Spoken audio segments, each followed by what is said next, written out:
My first job was the flower shop. I was just 16 years old, and some mornings I would have the wonderful privilege of going to the market. So I would go and buy the flowers from Covent Garden. And I'm horribly dyslexic.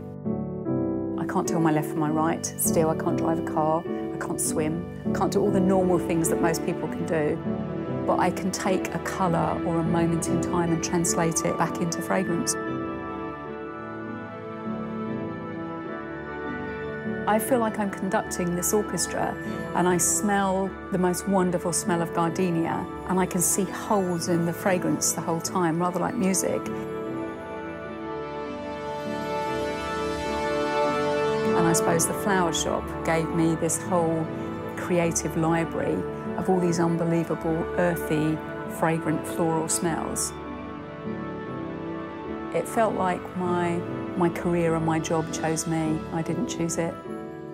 I've always had a very, very entrepreneurial streak to me. From the ages of 8 and 9, I would go to the markets with my dad and sell his paintings. So there's always been that shopkeeper, merchant in me. I built my business from a couple of plastic jugs, tiny little kitchen, and just took that gift and that dream and built a global business. Once I'd sold my business, I was diagnosed with cancer, and so I spent a year fighting cancer. I had this dream. I knew I wanted to come back into retail. I knew I had unfinished business. I felt like this chapter of me was still unwritten. And I kept looking for the right space and looking for the right space. And I was at the point, really, of quitting. I was so disheartened by the whole thing. And I had a phone call one morning. A great girlfriend of mine said, "Do you want to meet for a cup of coffee and have a chat?" And so I did. And I sort of poured my heart out to her, saying, really, all I wanted to do was be a shopkeeper again.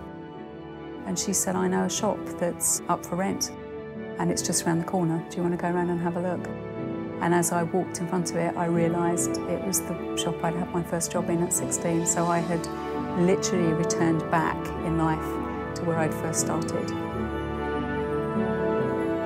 If I hadn't have taken that call and I hadn't have met her for a coffee, someone else would have taken that shop. It would have been gone and I would still be looking.